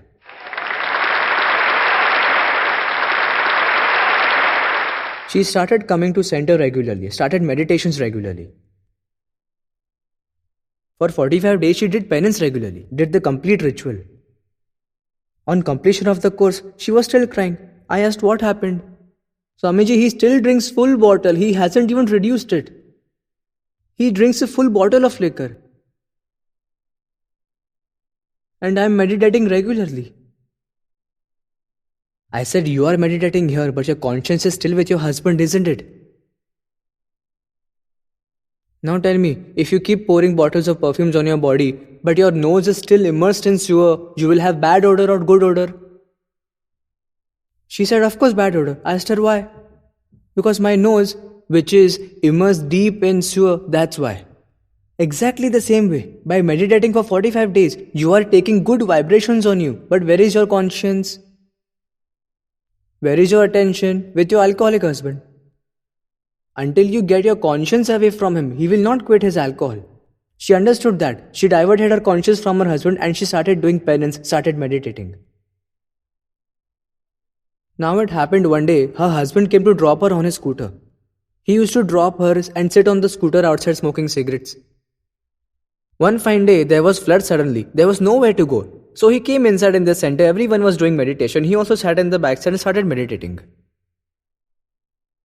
After some time, when the meditation was over, he came to me. Swamiji, I also meditated today. I said, that's a good thing. Swamiji, I enjoyed it a lot. I said, that's good too. Swamiji, I too want to do meditation. I said, do, then who has stopped you? Swamiji, but I take drinks at night. I said, drink at night and do meditation in the morning. He asked, will that do? I said, why not? I knew I owned him now. Then after that, he started to come for meditations in the morning. As he started meditations, after some days, if he drinks alcohol, he used to vomit it. It happened once, twice, thrice. Sometimes when he starts drinking, he used to see Swamiji in his glass. If he saw any shop, that would be closed. These were his many different reasons. He quit drinking. He said perhaps he couldn't digest it nowadays. If he drinks, he vomited. You know what happens? When your solar plexus activates any suitable substance which is harmful to your body, if consumed, it immediately throws that out. You will vomit. So as his solar plexus got activated, it did this very thing and he quit alcohol completely. Means as wife started meditation, husband's drinking habit stopped. Wife never tried to improve him. She improved her condition herself and his condition too automatically improved. There arise no need to improve him. Only husbands are not scoundrels. Some wives are scoundrels too. A chief engineer used to come to meet me. And he would come and used to complain to me, Swamiji, my wife's spies have infiltrated my office. I asked why. He said if some madam comes and sits in my cabin even for some time, immediately it gets conveyed to my house that so and so madam was there in his office and for so and so minutes and my wife beats me up back home. And the day some female colleague comes into my cabin, I go home terrified knowing that I am going to be beat up at home. I am fed up of this lady. So distrustful she is. I just want to leave her. Then I sympathized with him a bit. Of course, such lady deserves to be left. But do one thing before leaving her. Do one thing. Get your conscience away from her completely and do meditation for 45 days. Do meditation ritual for 45 days. After 45 days, the body cells get changed automatically. The cells get altered. You will also change. Then he did penance for 45 days. Did meditations. Then he came to meet me. I asked, how are you? How's the progress? How's it going? She just uses swearing words these days. First she used to beat up, now she just swears a lot these days, doesn't do anything. But when I was leaving from there, when I left that place, his wife also had come to meet me. Swamiji, I also want to learn meditation, I also want the guidance. And that's why, do not try to improve your partner at all. While trying, there are huge chances of getting yourself deteriorated. If you want to improve your partner, then get your conscience away and make yourself so much better that your partner will automatically be far better.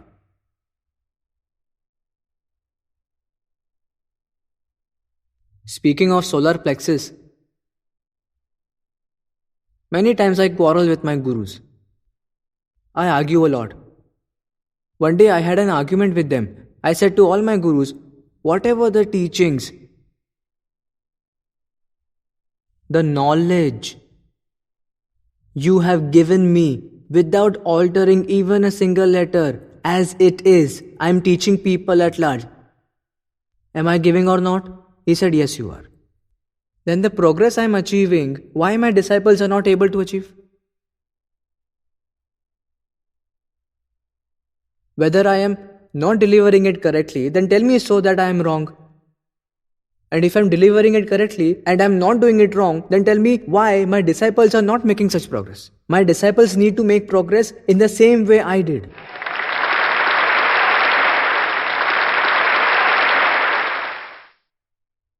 And for that I always argue. And you know what answer he gave? The answer was, some chakras of the body are such that they have to clear their own chakras by themselves. And until they clear those chakras themselves, you will not be able to even touch it. Their spiritual progress is in their own hands, and among those, the lowermost chakra was the solar plexus. It implies that if the disciple does not improve bond with your partner, his spiritual progress is impossible. If wife also does not improve relationship with her husband, then her spiritual development is not possible. Solar plexus is too strong. Your relationship with spouse is sacred.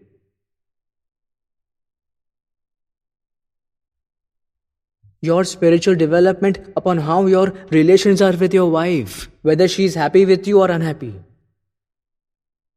How your relations are with your husband, whether he is happy with you or is unhappy.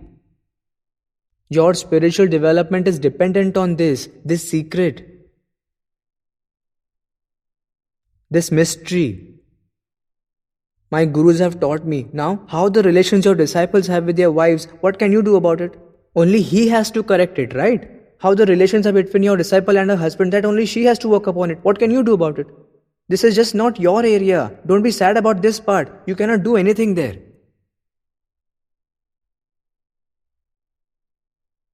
Like this, there is another chakra, the heart chakra.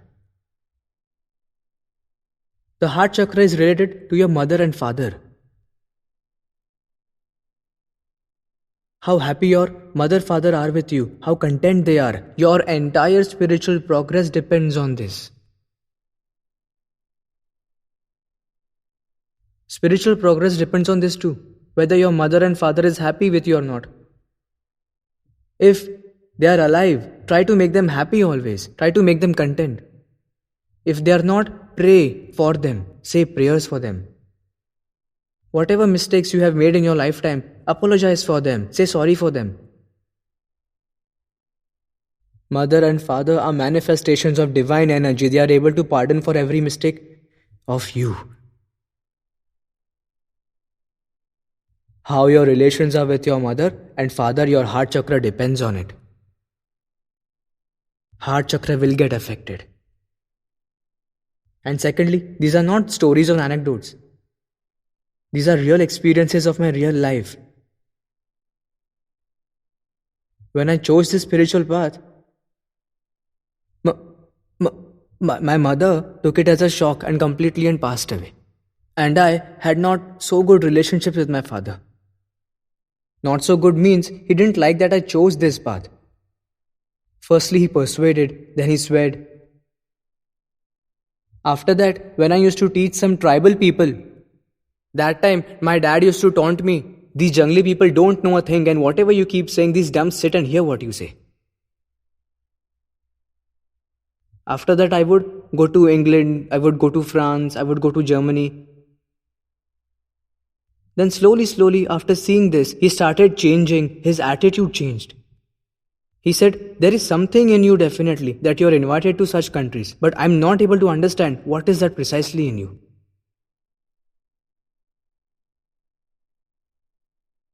Just 3 years ago, father passed away, but 3 years before his passing, things were changed. I used to touch his feet as he is my father, and he used to do namaskar to me considering his guru. Means that father who opposed me for lifetime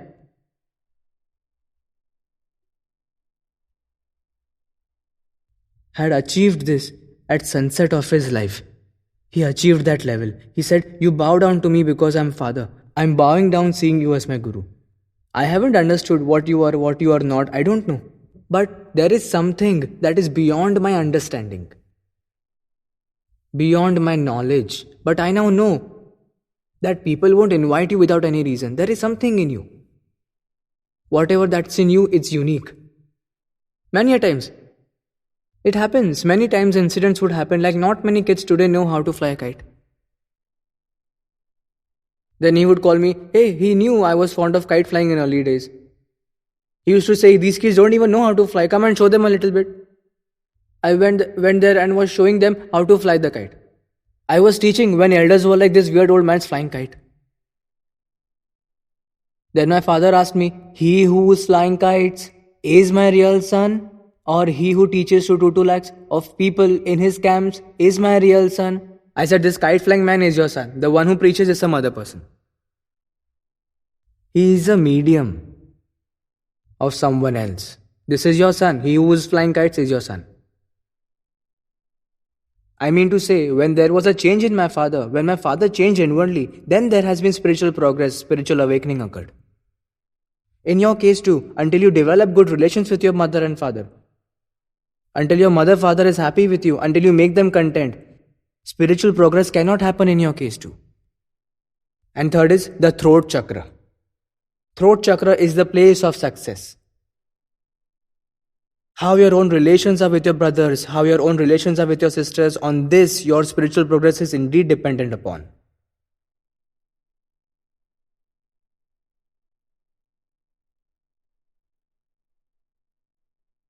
Now for disciples, how they develop this depends on their own. You yourself have to correct your husband-wife relations. How your relationship is with your parents, you only have to correct. How your relations are with your siblings, you have to correct it. Me too in my own life went on to correct the relations with my sisters. Then I could achieve some spiritual progress. For many years, I didn't keep any relations. Secondly, keeping no relations also falls under the category of keeping bad relations. How does this happen? Sisters would be remembering you that, oh, we all used to be happy together in childhood, and these days my brother doesn't even write a letter, a note, or even phone calls. Now, correcting relations doesn't mean that you get them also to surrender. It's not like that.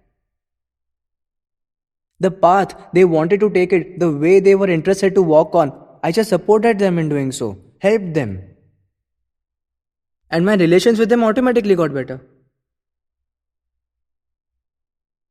I don't have a brother. But when I corrected my relation with sister, the spiritual progress was attained only then. This everything I'm telling you today, they are really my own experiences only. I'm not telling you this by reading any books. I do not read books at all.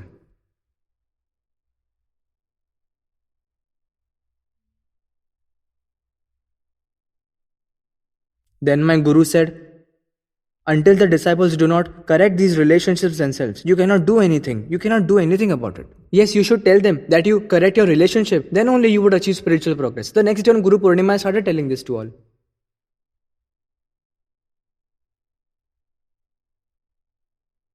But my pure intention is, the stage I am at now, everyone should achieve this stage.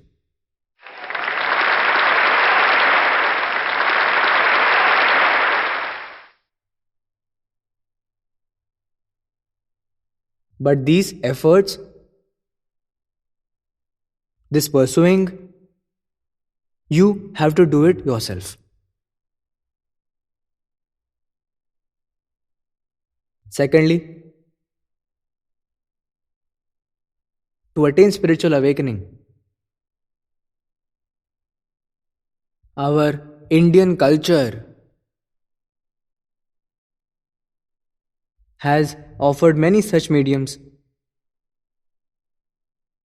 through which we can achieve spiritual progress.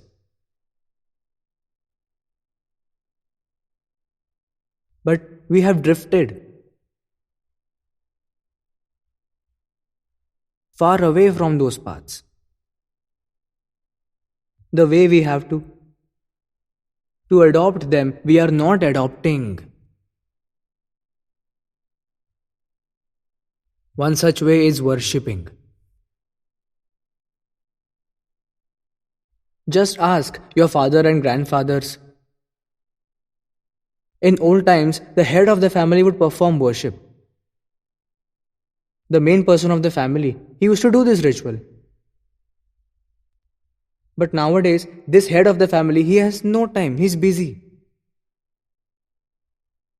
He's engulfed in his business, his job, whatever. He doesn't have the time to do this. Then what does he do? He asks his wife to perform. Wives are also working women these days. They also don't have time. Then what do? She puts this responsibility on her college-going daughter. You do it. College-going daughters also don't have time. Their college is very far away. She puts this upon her younger 10th standard school-going brother, that he should do it. School-going brother has lots of studies, so he asks his younger brother to perform the ritual. That now, you should do it. In reality, worshipping is a medium of concentrating your mind. Doing it sequentially in a rhythmic way,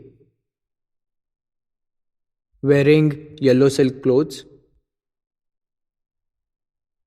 with the intention in mind that I am offering this to the Almighty.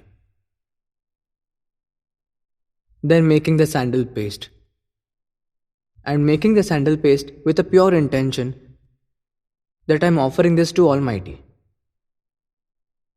Then taking God's statues one by one, bathing those with water, bathing with milk, again with water, then wiping them clean, then applying sandal paste, offering turmeric and kumkum, offering flowers, lighting camphor, lighting incense sticks, offering foods, and at the end performing worship, Jai Dev, Jai Dev, Jai Dev. Means the medium of concentrating your mind in a sequential way, in a rhythmic way is worship. But today, from this medium, we have drifted, let go of it. These days, no one has the time to perform worship. The youngest kid at the home is asked to perform this ritual. And that kid also performs it by compulsion, as there is no one younger to him. He gets all the statues, washes them carelessly in a hurry and puts them back. Now the language of family members have also changed. Get done with utensils, get done with clothes, get done with worship. Like, there is no difference between washing utensils and performing worship, both to be done in exact same way, just work. Means we have lost this powerful medium called the worship.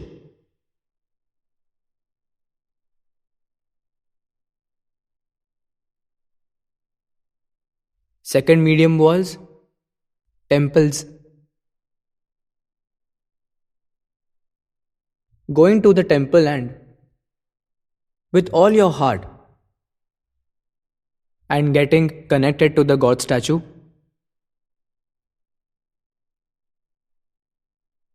As there are introversive powers instilled, we also start going introversive more and more. And we feel better on visiting the temples.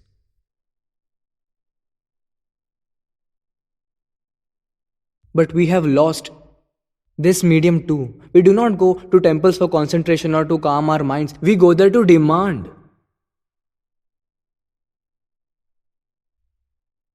Please complete my work. Please ease my difficulty. Please solve my problems. Please try to understand. Problem is related to body. Till your body is alive, problems are going to be there. One will get solved, another will arise. And you have problems means the problem is inside you. Then temples were the medium by which you would feel better from inside. This medium also we have lost now. We just go there to make demands. The third medium was to donate. In Indian culture, donations have immense importance. Donation does not mean that if somebody asks for and you give away 1 rupee. Giving more importance to others' problems than the problems you yourself have is donation. There are 2 advantages. One is your conscience gets an escape from your own problems. And secondly, you become the medium for solving some others' problems. If you see with clarity, the importance donation has been given, that importance, we just overlook it. And donate, then the results that you should get from this.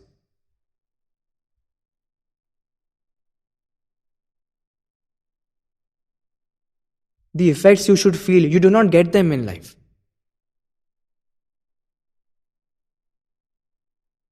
Just try and introspect yourself about what I'm saying is true or not. We make donations as investments and then we boast. If you give 1 rupee, you will get 10 lakhs. Do you think it's a mutual fund or what? Is it a share? If you put 1 rupee, you will get 10 lakhs. Means what you are doing is trying to invest. It's not donation, it's an investment. That if I get 1 rupee, I'll get 10 lakhs tomorrow. This is an investment. How can it be donation?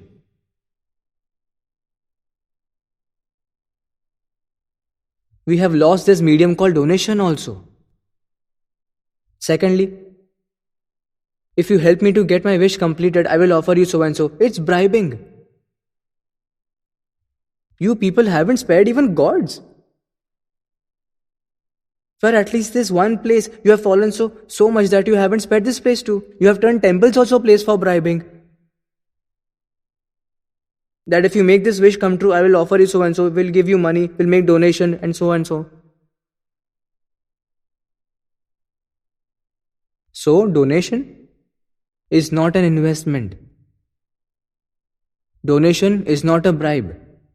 And secondly, if you donate in this life, you will get rewards in next. Why are you even wishing for the next life firstly? Now that you are wishing only about next life, go then in your circle of births.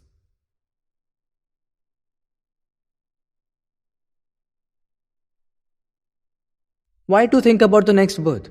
See how you are thinking for yourself. You want rewards for donation in next birth. If you make it in this life, you will get rewards in the next.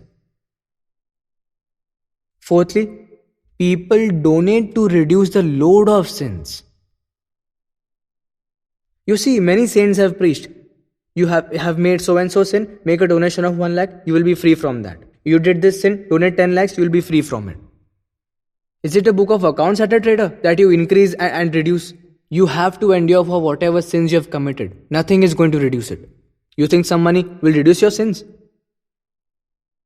Whatever sins you have committed, you will have to endure for those. Donating money or like will never ever reduce it at all. So understand, donation is not a medium to reduce your sins. Donation is not an investment. Donation can't be done for rewards in next life. Donation is not bribe. We have defiled the very sacred concept of donation.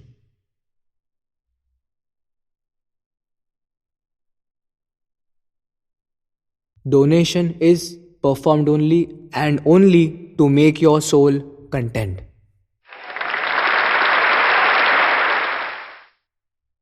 Donate just 1 rupee. But there is no need to tell anyone, no need to show it off. You are donating just because it is giving you a pleasure. By making the donation, my mind is getting happiness. I am feeling satisfied. My soul is getting stronger. My soul is getting potent. And that's why I am donating. I want nothing out of it. It's not an investment. I don't wish to get reborn. I want nothing for the next life. I'm not offering bribes. I'm not reducing my sins. I have no expectations. Be without any expectations. When you donate from the soul, do it to purify your soul. Do it to cleanse your soul. To make your soul potent, make donations. Understand the meaning of donation firstly. Why are you making donation? So donation was also a medium, and now we have lost that also.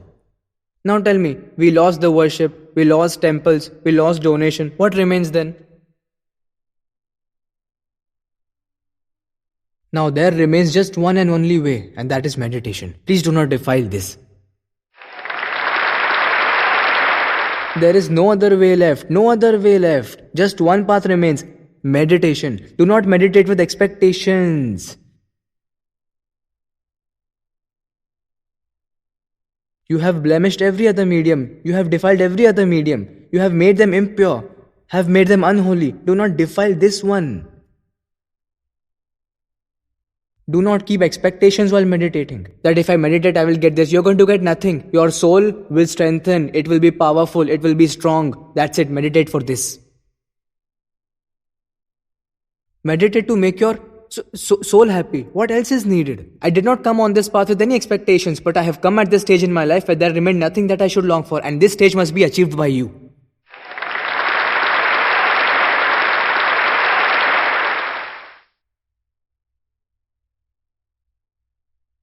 Donate without any expectations. There are no expectations. Let me try to explain. Expectations just ruin all your spiritual journey. It will ruin all your meditations, will ruin all spirituality, will make your time useless. Why? Try to understand. Expectations are related to your bodily needs. Soul never has any sort of expectations. Soul does not need anything. Meditation is the pure and purest medium for connecting your soul to the Divine Supreme. Do not mix expectations in it and do not defile it. Do not blemish it, please. This is the last path.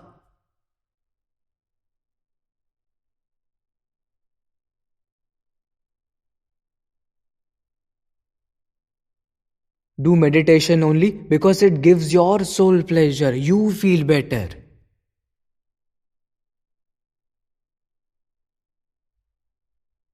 What happens is, I keep asking everything. And whatever that I see, I'm pitching that to you. There are two types of disciples. One type is, they come with some expectations. My so and so work should get done, my this wish should be fulfilled. They come, such people do come. And as their wish gets fulfilled, they leave meditation.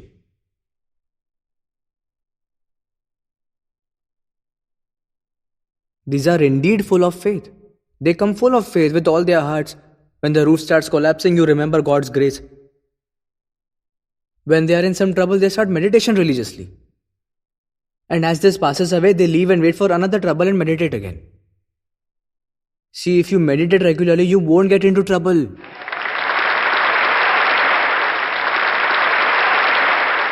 The second ones are intellectual disciples. Intellectual disciples have made a great progress, a very good progress they've achieved. They do not believe in this at all. By meditation, something good will happen, something better will happen. So because of this, what happens? They don't expect anything. They do meditation only because by meditation they become tension free. By meditation, BP remains at good levels. Meditation helps to maintain sugar level. I get happiness by meditating. I get relaxation. They do meditation just for this. Else I should get something. There is nothing like that. And they achieved a good progress. They do nice progress. So don't meditate with expectations, please. Meditate just because you feel good. You get happiness. Meditate just for this. Try to understand. A person accomplishes his work on two levels. One is of doing its physical level. Then you will keep working at materialistic level.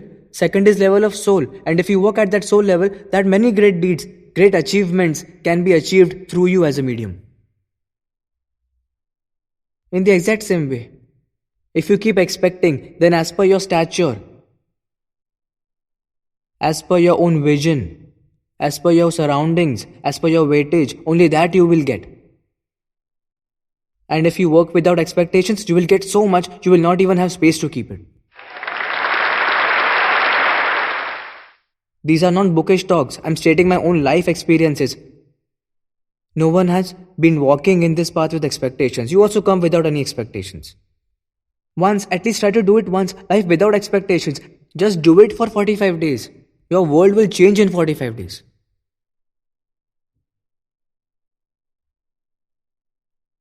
Now we will start meditating.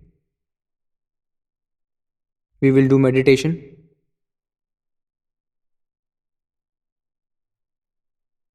And we will experience the spiritual awakening.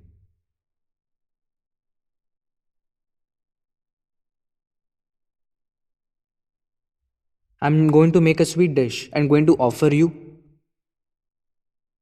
And from that, you will get a confidence.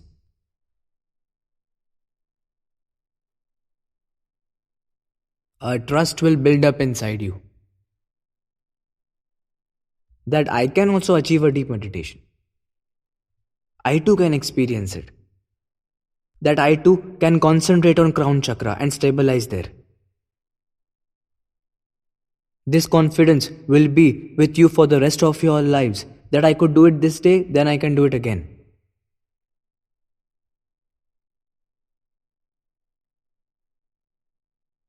Tonight, we will ask Divine Supreme for spiritual awakening. We will ask the Almighty for self-realization. How divine is this realization? How deep is the impact of this awakening? Just think, in a devotional country like India, instead of building a temple, how many ashrams have emerged? We do not have any God's pictures or statues. Frames are empty. To whomsoever you wish to devote, you can. There is no temple of a specific God. Otherwise, there is no ashram without any temple. In our ashram, there is no temple. No specific God, not any statue, nothing. Because each one tends to experience the God within here. Experience of the Almighty is inwards and inside feeling. You also get experience of this, please. Then you worship any God, follow any religion, do anything. This is the wisdom from the awakening. This is knowledge from awakening. Please receive this and understand your own religions. How? Let me tell you. Suppose one is Hindu. He is illiterate. He has not learnt anything. Then is the book of Gita any help to him? No, he can perform worship on it. But he cannot read Gita. He cannot understand the knowledge of Gita because he is illiterate. Or there's a Christian holding Holy Bible in his hands. He also cannot read, is illiterate. What can he do of that Holy Bible? He can bow it, respect it, but he cannot understand. He cannot get the knowledge from what is written. Cannot achieve wisdom because he is illiterate. There's a Muslim with Quran in front of him. He can bow to Quran, give respect to it, he can worship it, pray to it, but he cannot receive knowledge from it because he is illiterate.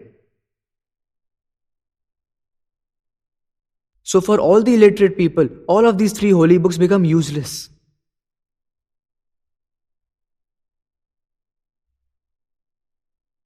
They can give respect to them, but cannot take any knowledge from it.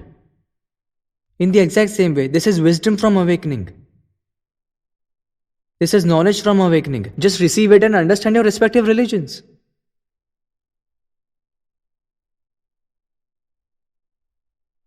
They are methods of worshipping to which you are calling as religions. Try to understand the method of worshipping that you follow. Understand it. Understand the real meaning behind it, and you will understand everything. And then you get wisdom from awakening, the knowledge from the awakening. So tonight, let's receive that very knowledge from awakening, wisdom from awakening. And those people who cannot sit down at all, or if sitting is just impossible, please keep sitting in the chairs. And when sitting in the chair, see that your feet has to be touching the ground. Remove your footwear, remove your socks, and keep the feet touching. Or it would be better if you can sit on the ground really. Because what happens, then your root chakra will be in contact with the ground directly. And as it's touching to the earth, your ill upbringing, your illness, your tensions, your stress, Mother Earth will pull it all through her gravitational force. The main reason behind accumulation of tension and stress in our bodies is that we not been in touch with Mother Earth. We have gone far away from her. Be in arms of Mother Earth. She will take away all your tensions and stress. Nothing complicated. Keep your both hands like this. Secondly, you know what we are doing tonight? We are going to ask for self-realization, self-actualization. We will do meditation in just the way we do every day, just we are going to say a prayer after that. Secondly, so many people ask me, Babaji, can you give me self-realization? Can you bestow spiritual awakening? Can you awaken the serpent power? I say I cannot do anything. These are all divine powers. A human cannot awaken or give them. But if you see it like there's a lightened lamp, and if an lightened lamp goes near to that lightened lamp with an intention to get lightened, then it will be so closer that its wick touches the flame and that lamp will also lighten. Just this is the process. With the Guru is the pure collective energy of thousands and millions of pure souls. And to this energy, to such a collectivity, to this collective power, we connect, and when we wish that we should get self-awakening, we should get that realization, then we do get that realization.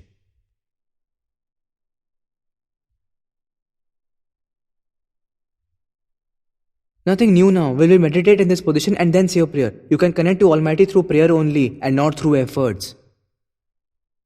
So we will pray. We will not make efforts. Keep your right hand's palm on top of your head. Put a very gentle pressure there.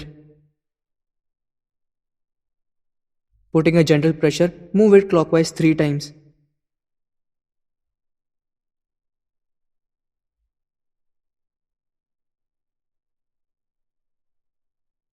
Now after that, get your hand very gently and very, very, very slowly downwards and close your eyes.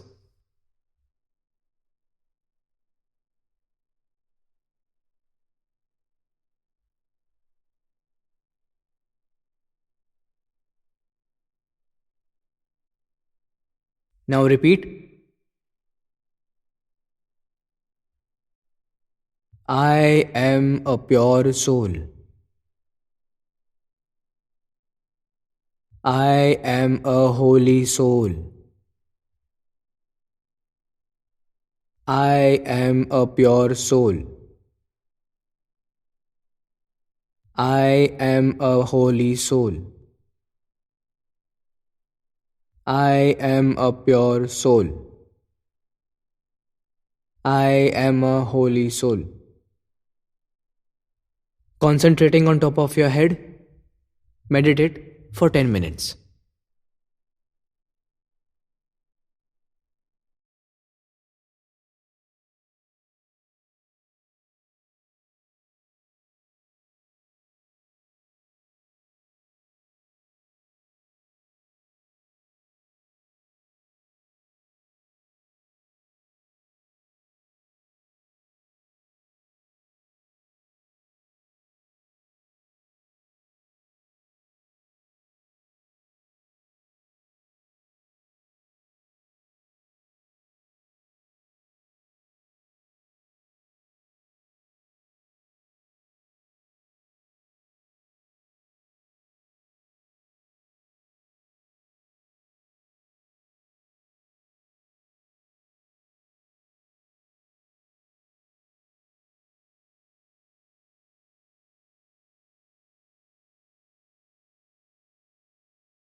Now we will say a prayer. O Almighty, please bless us with self-realization. O Almighty, please bless us with self-realization. O Almighty, please bless us with self-realization.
Now you will be experiencing that a certain cold vibrations are emitting from your body.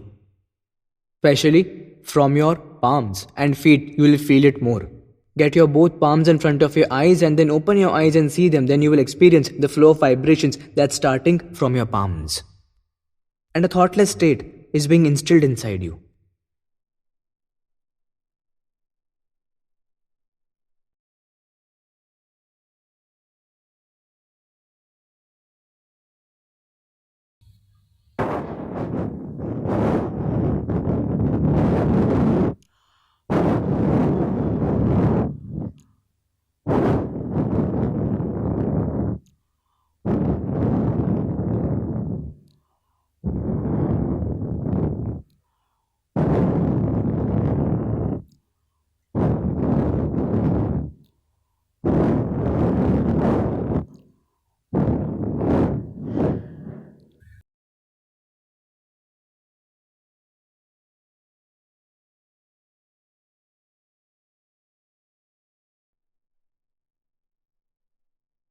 Greetings.